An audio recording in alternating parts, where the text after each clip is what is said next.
Okay, I've been shooting for about 5 years, I would say officially now. I'm really bad with timelines, but for a little while. And I'm happy to be here. Is that enough? Should I say more? Okay, cool. So yeah, that's, That was real good. say that one more time. No, I said that was good. That was a Oh. good introduction for now as we get, because I'm trying to pull up the PowerPoint. If I can share my screen, then we can do the PowerPoint. Well, while you figure that out, I'm gonna get my introduction out the way. Y'all know me, you know what I'm saying? Lawrence Matthews. I do a multitude of things in the creative fields, but today I'm here for photography in that practice. So yeah, glad to be here. It's gonna be a nice little situation.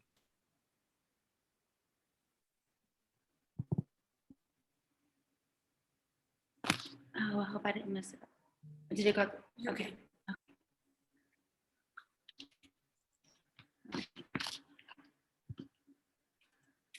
So I'm going to hand the mic back to Gabrielle to talk about the program background in a minute. So the Movable Collection is a program that UAC established to manage the city of Memphis's collection of local art. And so it's displayed on a rotating basis within community accessible spaces like our libraries, our universities, our city hall, park facilities, and the airport. And so as things, I know that it's looking a little different now. The world is still shifting again and again, but as things open up, we really encourage you to utilize some of these public spaces and take a time to visit your local library and see some of these wonderful pieces that we've got in our collection. I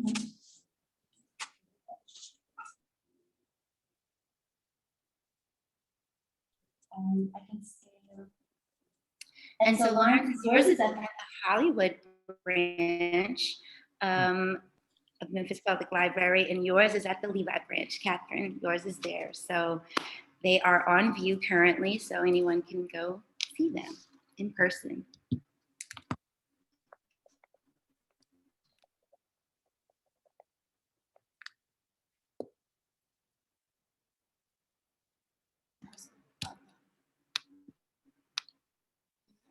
Okay, and so these are the pieces that we selected for the Movable Collection. On our right, we have Catherine's piece of Autumn, and on the left, right, Three Little Girls by Lawrence. So if you guys want to talk about your piece, starting with Catherine. This piece just came from a shoot with me and Autumn, minus the L. He's a local artist, a musical artist in the city. Also multidisciplinary, but we shoot often, and so for this shoot, it was for marketing for his personal brand. But I think this is one of the shots that is still like one of my favorites because it's the result of something that I call like the in-between time where, as I shoot with my sitters, I'll, be talking to them and kind of help them relax, or in his case, just kind of get acclimated to the shoot.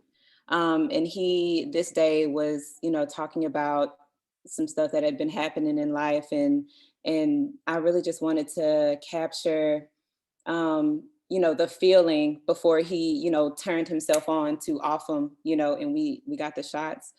So this was, to me, it just looked like a little glimpse of like that raw emotion before we had to get the more in your face shot, so to speak. So this shot really, I love this shot. It means a lot to me, and it means a lot for me to be able to get as close to capturing like honest emotion and just a person being in their essence as much as possible.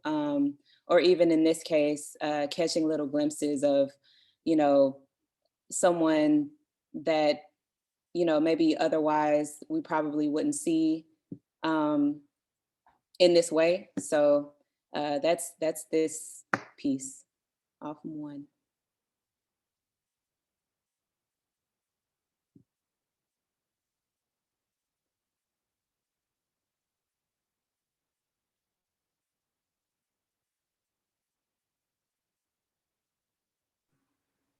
Sorry, okay, so we're gonna go to Lawrence's image that's in the Movable Collection. And yeah, so I'll introduce it, Lawrence, if you wanna go ahead and tell us about Three Little Girls. Yeah, appreciate that. So this image came from a wedding, like a friend of a friend's wedding, and it really I was hired to like shoot the wedding. I don't do stuff like that, but at the time I was trying to like get my chops together, I guess. And so a big part of like what I was doing with that particular body of work at the time, I think it was called We Just Might. I was shooting all of these different images of Black folks and like harkening to what Kat was saying in terms of like the in between of people, the in between of kind of when people are just not maybe their forward facing self. A lot of the body of work was based in like finding those moments within Black identity and Black community, um, and Black just lives in general, and trying to find these little fleeting snapshot of moments between things. And so obviously there's like Flower Girls, uh, but there was just something about this composition that I could kind of see happening, and then trying to test myself to kind of capture that. The body of work that I ended up working on a little later, which I'm sure we'll talk about, kind of I focused in on maybe certain specific things that I learned through shooting this image and a few others, about this kind of pace and time and finding these moments and waiting for them and anticipating these moments, and like thinking about the composition before it's there, and like trying to have these moments that represent this thing within Black identity and things that I don't know, like for me, a lot of my work deals with like space and like time and like place, and so dealing with those themes early in me developing what ended up being a more focused body of work. This is like a very early version of some of the aesthetics and choices that I was trying to make as a photographer. This is like an early example of that. So yeah. The series you're referring to, is it To Disappear Away? Was this one of the first ones in that body of work? So this is definitely one of the ones that ended up inspiring that body of work, because I think I shot like a ton of photos that all had varying styles and aesthetics and ideas between them, but then I noticed a kind of through line, and then I took maybe a few of those photos and then built a body of work around those photos, and I'm sure we'll see those as we go on. Okay. And so let's see, I'm gonna segue into the first question. And you know, as Memphis natives, how has the city influenced your gaze and the way that you see the city, the people, bodies, your subjects, landscapes, whichever, when you find yourself shooting? So how, yeah, and Kat, if you want to start. For me, most of my work has been portraiture. So for me, it's about the people that I shoot. I think just living in the city and being a part of the community that I'm in has really like informed my work. Like I shoot mostly artists. And so I noticed that shooting with artists is, I won't say it's easier, but I find that shooting with artists allows me to kind of, I guess, be a little more free with the way that I shoot, because it just seems that artists are kind of more sure of themselves and who they are, because I think that in order to share your art, there has to be some understanding of that.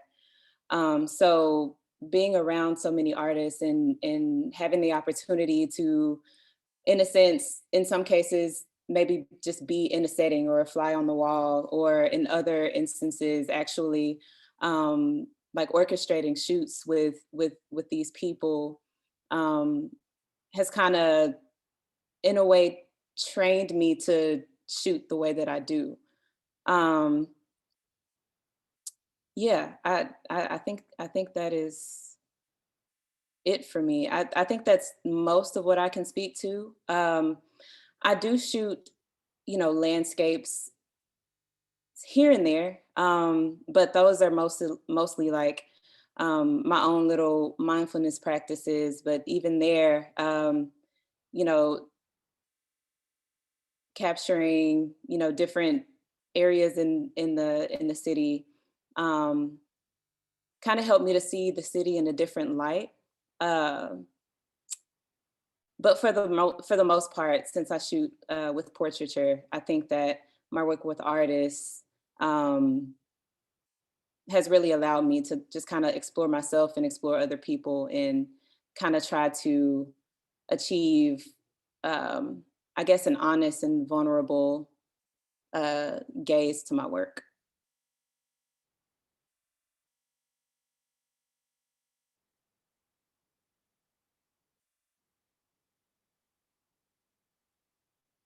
Sorry, Laura, if you'd like to discuss the gaze and how the city being from Memphis has affected the way that you see through your camera.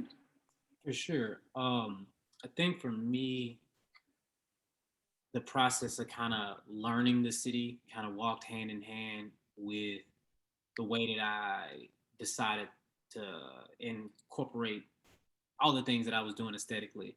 And so for me, there's a through line that's kind of through my work and then through the city. Again, a lot of my work deals with place and time.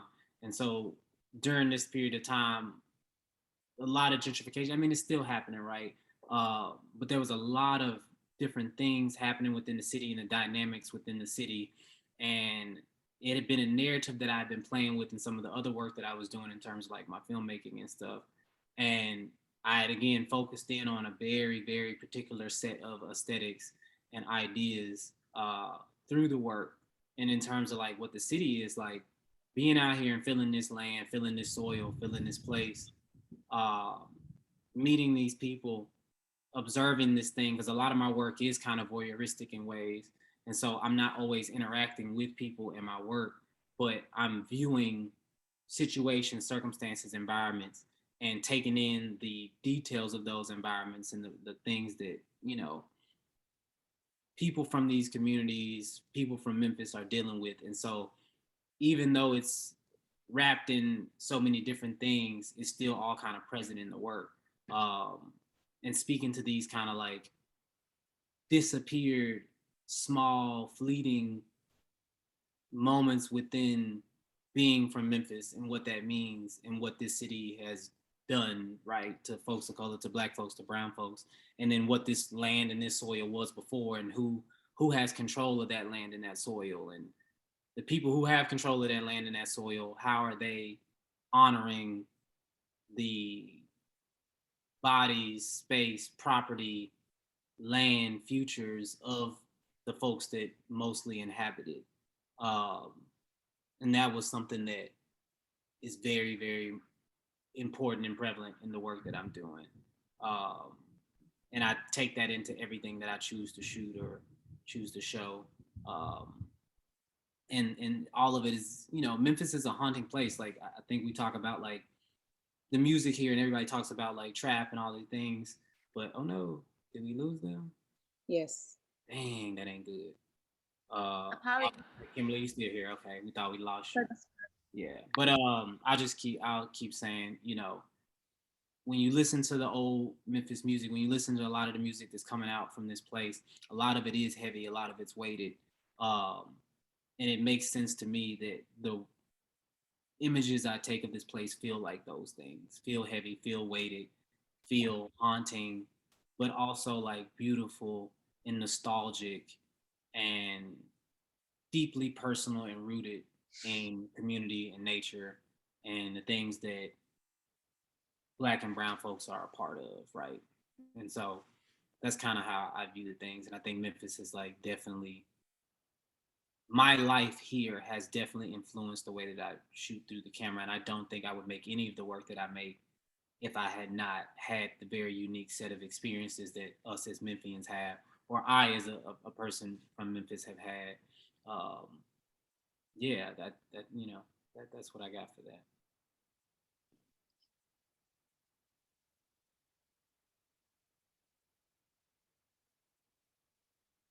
I'm gonna keep myself unmuted. So um, our next question is, what inspired you to become an artist, and what forms of media are you currently working in or experimenting with, or even interested in working in? I'm sorry to elaborate on all the questions, but I want to know, there's so much, yeah, if you can talk about that a bit. And Kat, we can jump back to you. Okay. So the first question, what inspired me to become an artist? Um, I think that's a little hard for me to answer. Thinking back, like I feel like I've always seen myself as an artist or creator, like as far back as I can think, like into childhood. So I don't think there was ever a decision, or I can't recall a decision to say that I am an artist. It's just, I don't know. I think it's just how I exist, and I'm, just kind of finding myself in this world just from doing what I do. Um, and I'm sorry, what was the second question? What So other mediums or what have yeah, I worked in? other mediums. So, of course, digital photography and film photography. But I'm also interested in other mediums that are a little more tactile, more visual arts mediums like art. I also draw. Like when I was younger, I was a visual artist, and I'm finding myself kind of reconnecting to that. Mhm. And that's been really fulfilling. So I Yeah. may explore getting back into that, and seeing how it can, affect my practice or inform what I do now. And I'm also interested, a little in video, but I think that I'm kind of focused on, visual arts as far as, photography and maybe painting and or um, sketching and things of that nature. No sculptures coming. We won't see Kat in our. If we do a new public sculptures again, we can't see. Building monuments. You know what? Honestly, I would love for like something that I create to take up space like that. So I would not count that out either. Like that would be dope to me as well. Yeah. It can grow. I think that's the fun, part about experimenting and even being a movable collection, or, in this context, it can grow. And if allowing yourself to, I guess, remove that division between what you consider visual art and photography, they all kind of, I think, weave together nicely into Definitely. each of your practices. And even in these mono neon images that you had, he's posed right on a UAC piece, Right. the Vito Aconci By Vito sculpture. And so I just thought these were very interesting to add in, because I think you've been tied to UAC for a little while now with your billboard, which we'll have in another image to show that you did the billboard gallery with us, and then also in the movable collection, but also you're touching one of the pieces right here. So I mean, hey, UAC has been a part of you for a minute now, even if you didn't know Definitely. it. Wow. That's so awesome. Let's see. And these, Lawrence, if you could go and answer the question and just talk about these pieces. Yeah, give me that. Oh, yeah. Had I been, Did you start calling yourself an artist from the beginning, Yeah. or has it been something that you've grown into? I think the only thing I grew into with it was it gonna be, are people gonna allow me to be this thing, or like make space for me to be this thing? I think as far back as I remember, I was drawing. Like my earliest memories are like me playing art in some form of fashion. I mean, everything we ever did growing up was connected to art, whether we had a video camera in our hand or a camera in our hand, or we're drawing or painting or making comic books or whatever it was, we were always doing something that then informed who I was later in terms of when I got to college. And I wasn't always like the most studious person and when it came to visual arts because I didn't think that I was going to be able to do that. I don't think I lived a life that promoted me maybe doing those things, music included. But then I think I hit a certain point and learned the things I needed to learn, and then it became everything that I wanted to be, and I wasn't going to allow anything to stop it, and whatever risks I had to take to be who I am today, I was willing to do that. So for me, it was always that it was just me battling with like societal norms or whether or not this was going to be the thing that I put put all my eggs into. Um, but yeah, and yeah, that it's forever me. It will always be me. In terms of like things that I'm experimenting with or playing with, I'm doing everything all the time, really. I'm working on music and working on film, working on photography. I would love to get back into painting at some point, but right now, photography is, yeah, photography. Well, I'm doing murals. I'm doing public art, and that's my painting right now. But I would love to get back into studio painting. And I mean, life will hopefully be long, and like, I speak about like I want to design furniture one day. Like I would like to do certain things at a certain point. I would love to get into like sculpture in some type of form of fashion. Like there's a bunch of things I would like to explore. It's just a matter if it's, you know, speaking to the things that I'm tapped into at that point in time. And right now I think what I'm working on is definitely like the thing for me. But I do see myself at some point like branching out and doing other things. I would love to do fashion. I would love to do, you know, again, furniture, like some of these other um, things that people don't think about. Shout out to Yancey, thank you. But yeah, that's kind of where I'm at with it.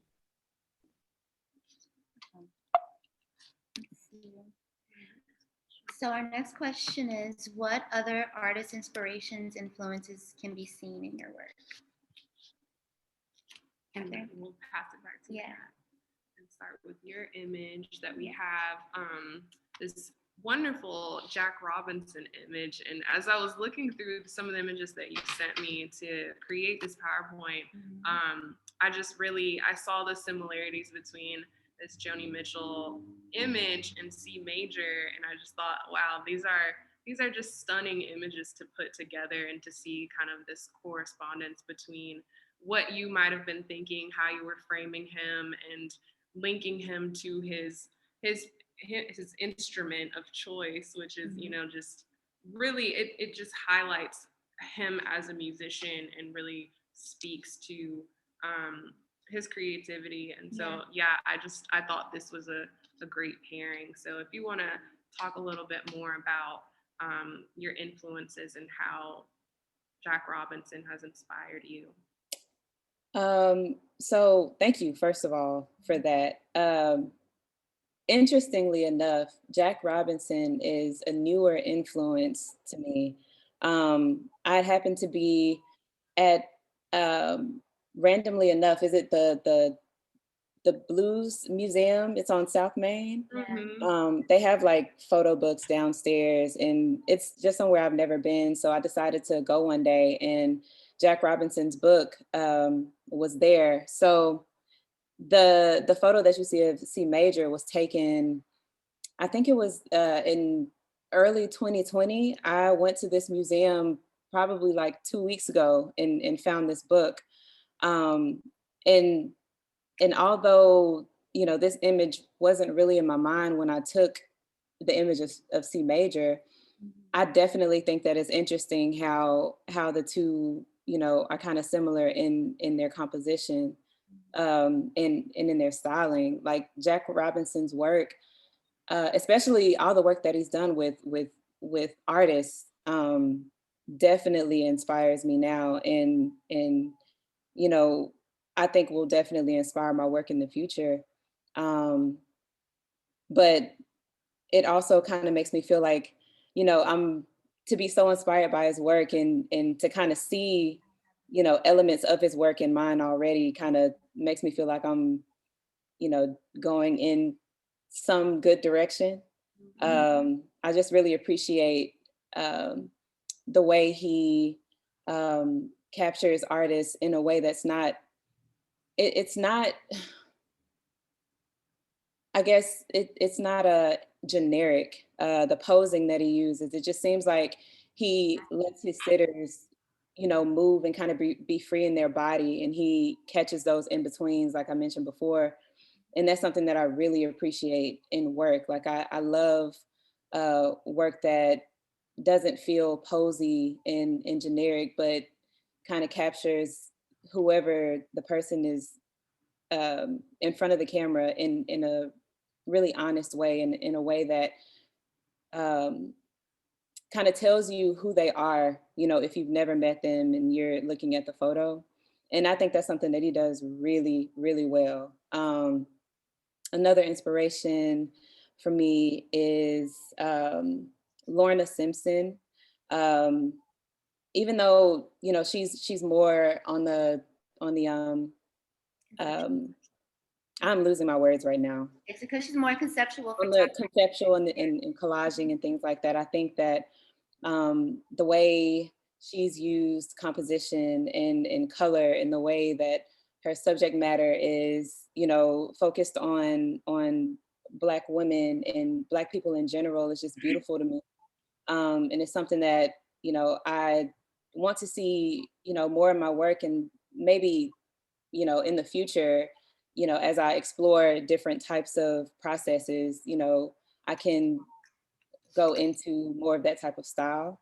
But she's like very inspirational to me. Of course, um, Ernest Withers, his work that he does in music, particularly with artists and concerts, and in the way that he captures, um, just Black people being in their spaces and being really comfortable in their skin and where they are and in their community, um, is just gripping to me. And some of the work that I've done at different concerts and events like that, I kind of think back to his work at different concerts and events and stuff like that in the city.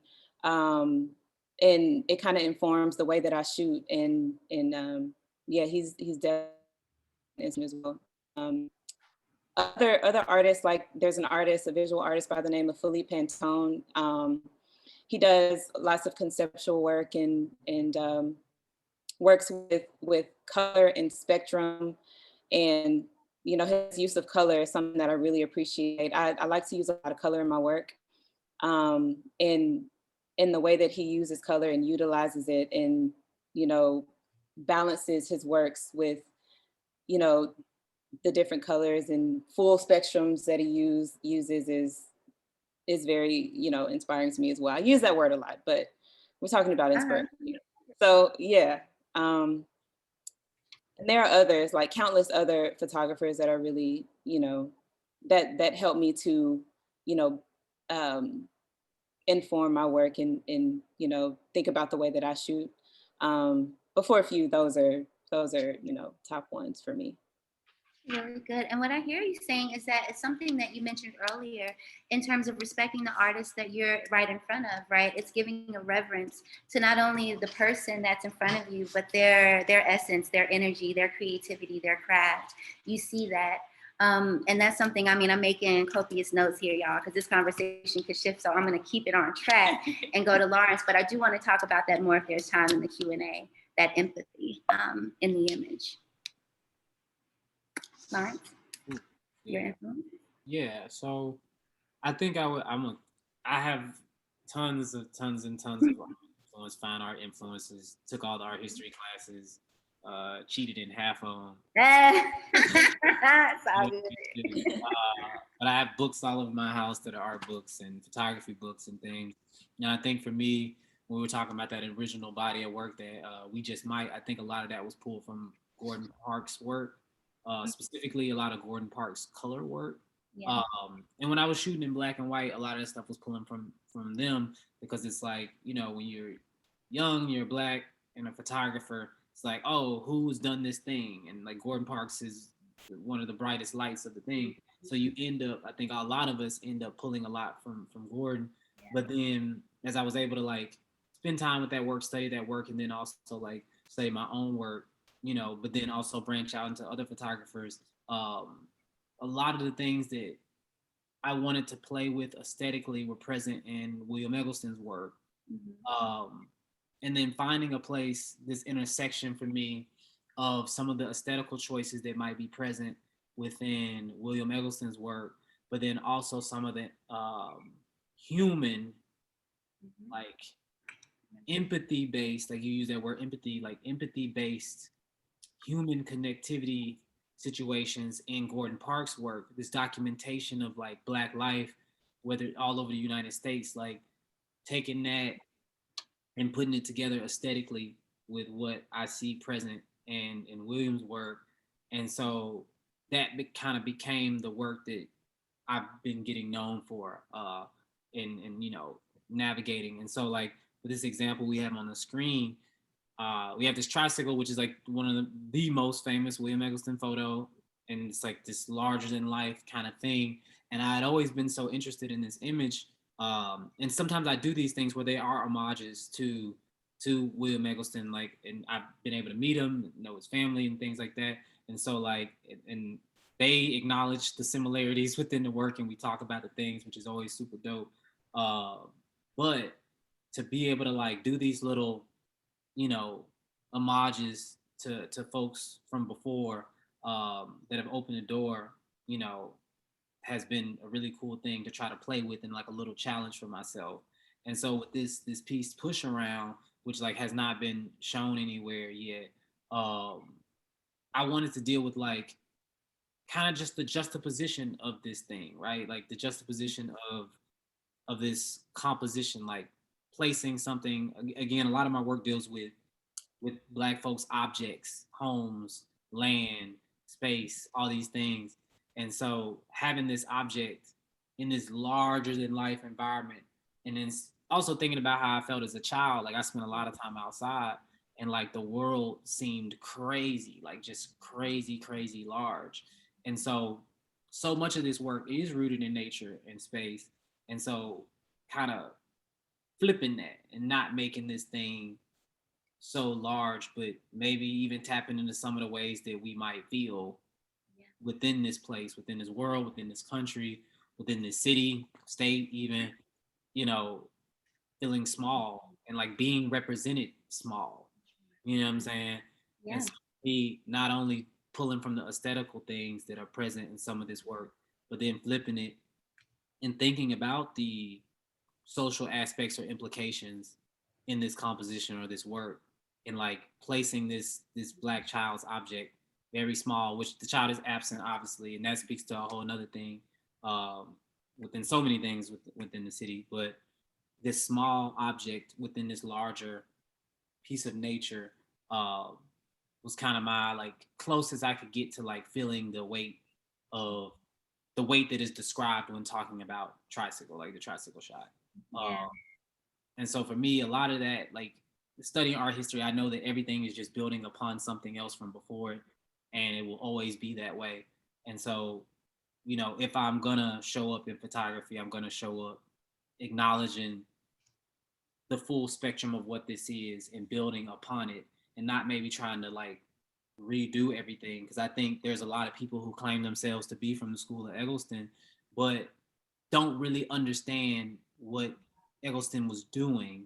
I think a lot of critics and curators and folks understand this uniquely Southern. It's unique. Yeah. Yeah, it It's is. that's very specific, I think. Mm-hmm. And I don't want to cut you, but it's No, yeah. so many good gems like that are connecting to the things, because first of all, to connect to layer Gordon Park's influence, okay, and understanding the humanizing effect of his work in terms of popular culture in Time magazine all over the world, shooting in black and white, documenting Black life with a form of intimacy, and like I said with yours, Kat, a type of reverence that actually cares about how we view and what we're viewing. But then looking at someone like Eggleston also, and it's like a Gothic, poetic, spatial play on, you know, on understanding ourselves in the world, because looking at this juxtaposed brilliantly and next, I mean, the tricycle and the push around, you almost see the white male taking up this big space, enlarging this figure, but almost, and then looking at that in terms of the identity of a young Black child feeling small. I mean, this really, I think the larger tricycle speaks to the white male persona, especially, I mean, essentially, but you know, Yeah. but in this, but what yours does, and why I think it is just incredibly intimate and poetic, is because it asks us to look at the small and insignificant and to give them as much attention and care as we would give this big, huge, massive billboard tricycle that's taking up most of the frame. But it's a tricycle. It's for a child. Exactly. No, that was perfect. That sums up exactly what that is. So I appreciate it. So, I mean, and the influences, and I mean, let's go, I'm going to continue with the questions to keep us on track. But so let's go into the why. This is our last one. Yes, this is our last question. And then I hope people in the, that are viewing will have questions as well. But Catherine, if you could talk about what is your why behind you wanting to share your work in shared community spaces and public spaces, community-centered public spaces?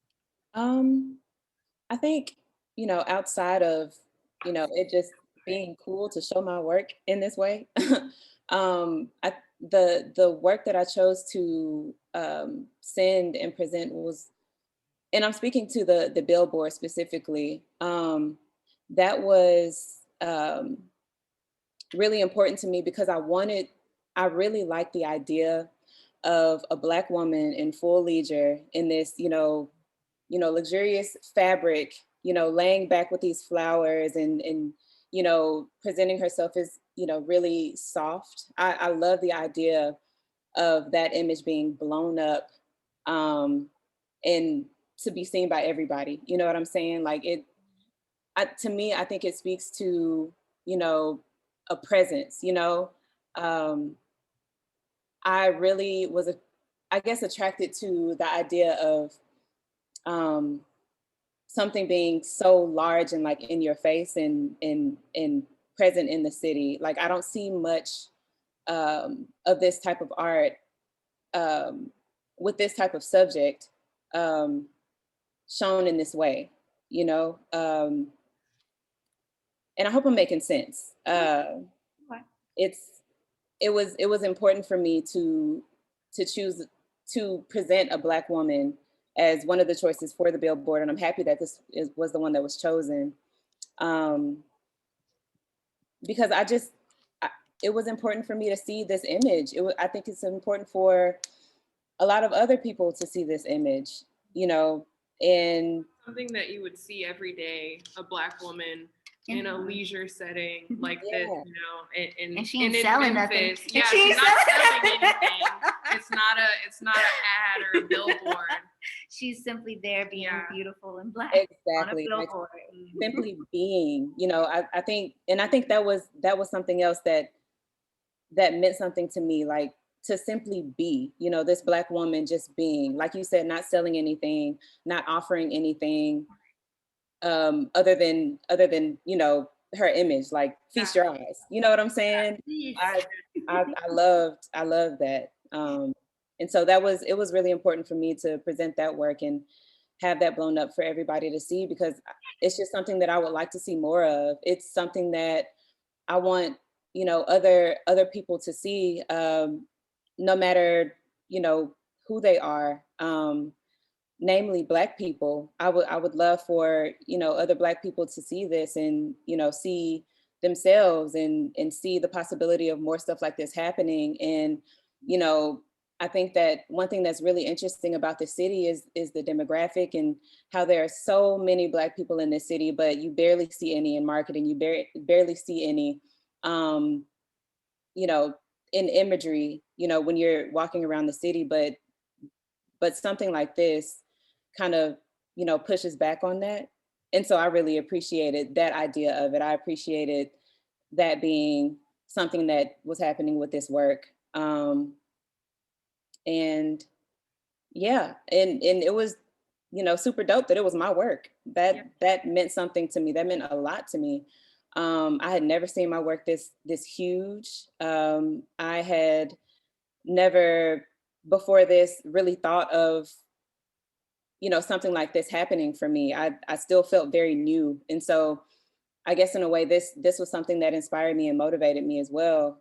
So, aside from the personal benefits, I just felt like images like this, and not just mine, but like other images of Black people, taking up space in the city is really important. And this billboard was, literally a huge way to do that. And, it's something I appreciated.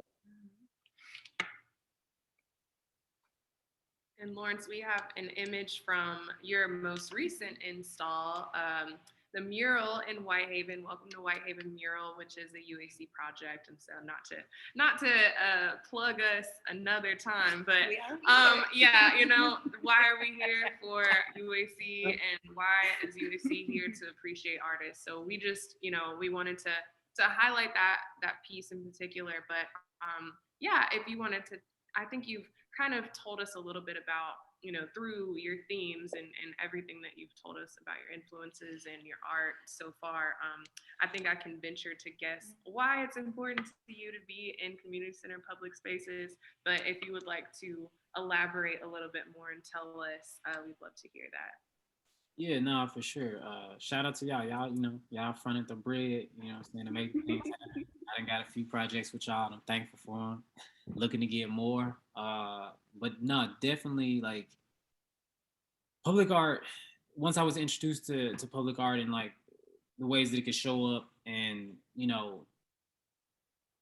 the influence it could have and the effect it could have on a community, living in a place that basically has like, where I live, there's no art. There's no galleries, there's no public art, barely. I mean, we're getting stuff now, but there's really nothing where you can kind of have that, right? You go into the city and then you start to see different things, or specifically remnants of things from the past in terms of what public art has been or could be.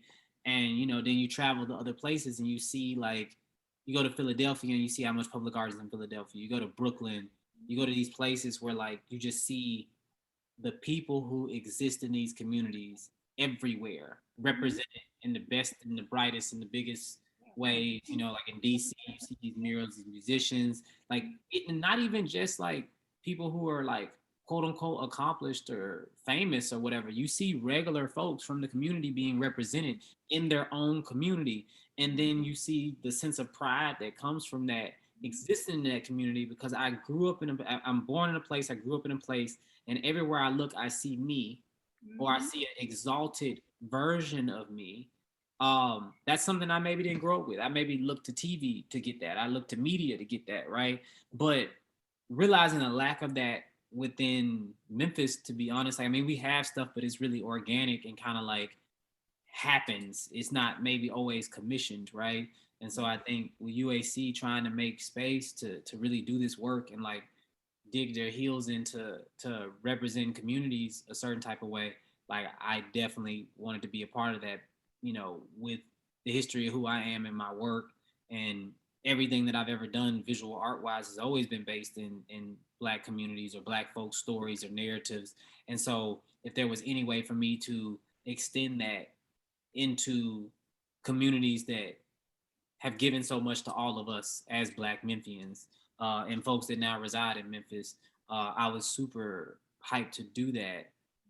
So whether it be the project we did in Orange Mound at the community center, which was like very special, or this one with Amber Ahmad that we did in Whitehaven, like these things are special. And so, we were installing this, and all the install days, people were driving by, blowing their horn, waving, yelling compliments out the window, saying it's beautiful, it's beautiful. Y'all did that?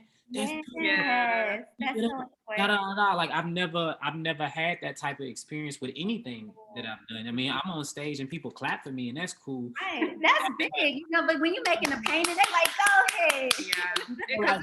You would think people would be like, that's whack. Like, you know what I'm saying? Like that. They can say that too, but at least they say it. At least But we didn't get any of that. It really was received by the community, so and to amazing. feel that and experience that was unlike anything else, and it was hot as hell. So I was very much focused on trying not to get a heat stroke. But in thinking about that, it was like, this is a beautiful experience. This is what art can do. This is what art does in close communities. And they want to act like we don't appreciate these things or have concern for these things, and we do. And when you put it there, you see it exalted and respected and boosted, and it does something to the self-esteem of a community to see themselves represented in a beautiful light. And yeah, why would I not want to be a not just throwing something, slapping something together, but really intentionally thinking about it, investing in it. Like this, it just looks so well put together. And so I hear both of you. I think it's so special to have this work that represents the demographics of this city, and will stay here for the test of time, and is going to be appreciated. And so as you have been talking, and I think both of you kind of shared that you didn't really have like a groundbreaking moment of feeling like you were an artist, of being able to say like, today is the day that I'm calling myself an artist. But I think that the way that you've grown in your work, I've been able to, I know both of you personally, and have been able to see this growth. And I, as a photographer, Kat, again, I think I've told you this so many times, but have just watched your body of work grow and continuously inspire me. And just also, Lawrence, obviously seen you do so many things in so many mediums. And I feel that it's so important that both of you as Black artists are showing the city that you can do so many things, so many multifaceted aspects of being an artist and being a creator, being a maker, whatever you label yourself. So I think it's important, because I think on the last talk I said that I think that everyone is an artist, but I think that everyone is a creative. We're all, doing these things to try to, spread the beauty, spread the wealth in the community. And so we just really appreciate you. And I wanted to say that as we wrap up here. It is, we want to give some time for questions, for Q&A, or just general shout outs if y'all want to say y'all did that. To Kat and Lawrence, please feel free. Let me stop the sharing, because let's give some shout outs and some thanks and some amens and everything else. Are there any questions in the chat? No? I just see that. We'll take a moment then if people want to type some. But we have a few minutes. If I could just, things I just in my notes here that I wanted to bring up in the work that you all do. I mean, being someone who's not from Memphis, but Jackson, Mississippi, it ain't too far. But the South, it's what I've seen is both the city grow around your work, if that makes any sense. And I don't really see, and I've, began to look at the division between what we understand as art and public life is really not as, it's thinner, that line is thinner than we think. And the fact that putting your work out in public spaces, it's doing something to the community that I was talking about this. It's a homeopathic remedy for the social pathology of racism and economic disparities and gentrification. Okay, so that's what it means when you see yourself in your community. You then give value. It has a reciprocal effect. So I won't get to preaching on that, but that's really, I think, when you are strategic and intentional about where you place things, who you choose. And Yancy, was that your hand up? Did you want it? Was that an amen or just? I have a question. First of all, thank you for hosting this. I'm back in the country. I'm so happy to see all of your beautiful faces at work, and I have I've been working with Lawrence for a while, for a long time. Well, we work on a project together, but I think that we're really connected on many areas, and I follow his work. And anyway, I love him, and I so admire everything that what he's doing. But I do have a question.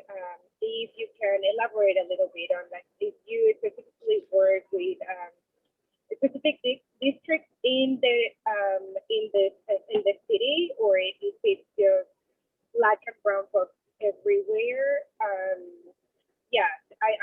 in learning about those stories, and if you choose a particular area of the city, and why is that? I think I got it. You were asking, you could just give me a thumbs up if you were asking about where the work is shot and what choices kind of went into that. Is that kind of what we were going? No, can you, is it, maybe I'm breaking up. It's more about, like, do you specifically work on an area like, like Orange Mound or Jackson or North Memphis, or, if you have your heart in a particular area of the city, and why, or if it's just in general? So I feel that. So I would say, like, in the general body of work, it's been basically the areas that Black people populate within Memphis, in the greater Memphis area.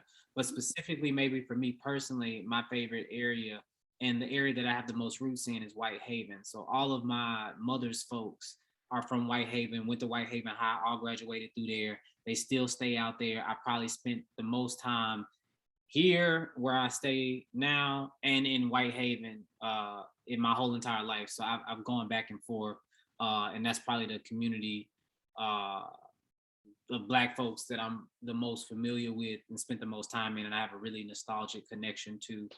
So every time I go out there, it just feels like something different to me. And I think some of my favorite images have been shot in Whitehaven, South Memphis. And then I would say like Orange Mound, because I spent a lot of time in Orange Mound, obviously. So yeah. There we go. Appreciate you so much. That was a great question. Do we have any more thoughts, questions, comments? I don't know. We've got a few. We got 2 more minutes. If you guys have everything's about anything pressing that you how do you decide the names? Okay, we got a question about your titles, Lawrence. How do you decide about the names and the titles? I'm just laughing at Joel talking about this rug in the back. Oh, this rug in the virtual Avlo. He's gonna make furniture in the piece. Yeah, I see. But with the titles, I try to I don't think I'm the best at them. They're weird. I would probably name everything Untitled, like Evanston, or just name it the place. But I try to find little things within it that maybe allude to some of the social things that I want to like play with within the work, or I'm playing with within the work. So like that the piece that y'all just saw was called Push Around, so it's Name of the toy. Yeah, the toy is Push Around.